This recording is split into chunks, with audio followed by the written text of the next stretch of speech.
नमस्कार, मैं हूं जय शुक्ला और एक बार फिर जनता के मुद्दे को लेकर के हम आपके समक्ष उपस्थित हुए हैं। इस बार मुद्दा है राशन का। जी हां, जो सरकारी राशन लोगों तक पहुंचता है मुद्दा उसका है। हालांकि लगभग उत्तर प्रदेश के 80,000 ऐसे कोटेदार हैं जो फिलहाल 3 दिन की स्ट्राइक पर हैं, जिसकी वजह से लोगों को राशन नहीं मिल पा रहा। स्ट्राइक की वजह है कि लगभग 6 महीने से उन्हें कमीशन नहीं मिल पाया है, यानी जो राशन वो बांटते हैं उसका जो कमीशन आता है, मेहनताना आता है, वो नहीं मिल पाया है। हालांकि मांगे जायज हैं, लेकिन आम आदमी सफर कर रहा है।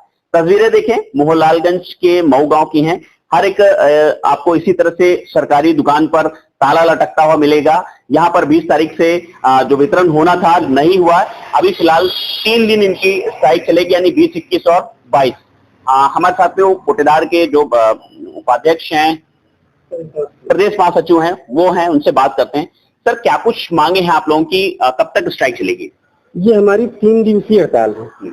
हमारा बन एक ही मांग है कि हमारा जो 6 माह का कमीशन बाकी पड़ा है वो हमारा कमीशन तत्काल दिया जाए, तो जिससे कि हम वितरण शुरू कर सकें। और जो हमारा कमीशन है, अन्य राज्यों की बरात 90 रुपया कमीशन है, जबकि अन्य राज्यों में 200 रुपया कुंतल।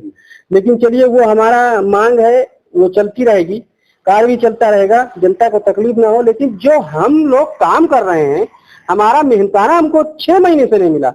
केवल राशन वितरण ही एक मात्र कार्य है। 30 दिन का 20 दिन का आप काम निर्धारित कर देते हैं। 20 दिन हम अपनी दुकान से बाहर कहीं नहीं जा सकते हैं और उसके बाद ना हम कोई कमाई कर सकते हैं, तो हमारा पेट और हमारा परिवार तो उसी से चला गया। और 6-6 महीने लगातार आप वितरण करवा रहे हैं, पैसा नहीं दे रहे हैं। अधिकारियों से संपर्क करो। अधिकारियों का बस यही कहना है कि फीडिंग चल रही है, फीडिंग चल रही है। एक फीडिंग होने में 6 महीने और लग गए। मतलब 6 महीने से आप लोगों को लॉलीपॉप दिया जा रहा है, लेकिन पैसा नहीं आ रहा। ऐसे में आप लोगों का घर कैसे चलता है? अब भगवान के सहारे घर चल रहा। हम आदर्श कोटेदार एसोसिएशन के प्रदेश महासचिव हैं। हम अपने मोहल्लागंज ब्लॉक की प्रत्येक दुकान पे जा रहे हैं, देख रहे हैं कि दुकानदार हमारा सहयोग कर रहा है कि नहीं कर रहा है। वास्तविकता में अगर संगठन ने इस चीज को रखा है तो विक्रेता इस चीज को महसूस कर रहा है कि नहीं कर रहा है। सभी दुकानों पे, मोहनलालगंज के सभी दुकानों पे, जनपद लखनऊ के, पूरे लखनऊ के दुकानों पे हमने भ्रमण करके कल से देखा है कि सभी विक्रेता दुकान पे उपलब्ध हैं और सभी आ रहे कार्ड धारकों को से सहयोग मांग रहे हैं कि जैसे हम आपका अन्न देकर के, राशन देकर के पेट पाल रहे हैं, आपका परिवार का भरण पोषण कर रहे हैं, वैसे आज भी हम भी, हमारा परिवार भी संकट में है। आप लोग भी हमारा सहयोग करिए और 3 दिन इंतजार करिए। 3 दिन बाद जैसे ही दुकानें खुलने का निर्देश होगा, हम पुनः दुकान खोल करके आप सबको बुला करके राशन देने का काम करेंगे। अच्छा, दूसरा दिन है तो किसी तरह से जो अगर खाद्यान्न विभाग के अधिकारियों की बात करें तो किसी तरह से आप लोगों से कोई संपर्क किया है, कोई आश्वासन मिला है, किसी भी तरह की कुछ बातचीत हुई है क्या? किसी ने अभी तक कोई संपर्क नहीं किया, कोई बातचीत नहीं किया। उसका एक रीजन है। रीजन ये है कि वो लोग खुद लेट लपेट चल रहे हैं। 100% में से अभी लगभग 40% दुकानों पर राशन ही पहुंचा है। केवल 60% दुकानों पे तो राशन ही नहीं पहुंचा है। तो वो दबाव कहां से बनाएंगे? पहले तो वो सारी दुकानों पे राशन पहुंचाने का काम करें। अगर उनकी सारी दुकानों पे राशन टाइम पे पहुंच जाता तो उनका भी प्रेशर बनाने का एक लॉजिक था। लेकिन जो कि उन्होंने अभी 60% दुकानों तक राशन ही नहीं पहुंचाया है, तो वो कहां तक हम लोगों पर अपना दबाव बनाएंगे?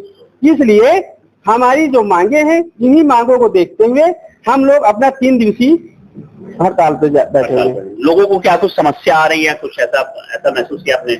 नहीं, कार्डधारक जैसे आ रहा है, नम्रता पूर्वक हम उससे निवेदन कर रहे हैं कि भाई हम हमेशा आपकी सेवा करते चले आ रहे हैं और हमारा कर रहे हैं। आगे की रणनीति क्या रहेगी? रणनीति अगर रहेगी, हमारी अगर मांगे नहीं मानी जाती है, संगठन बैठेगा, बैठने के बाद जो भी निष्कर्ष निकलेगा, जो भी रणनीति तैयार की जाएगी, उसी पे आगे काम किया जाएगा। हम पब्लिक को किसी भी प्रकार की दिक्कत नहीं होने देंगे। बिल्कुल, जो कोटेदार है उनका साफ तौर पर कहना है कि पब्लिक को परेशानी नहीं होने देंगे, लेकिन मांगे इनकी भी जायज हैं और लगातार जिस तरह से जनता का मुद्दा हम उठाते चले आए हैं, इसी तरह से लगातार हम मुद्दा उठाते भी रहेंगे। हमारे साथ इसी तरह से देखते रहिए। नमस्कार।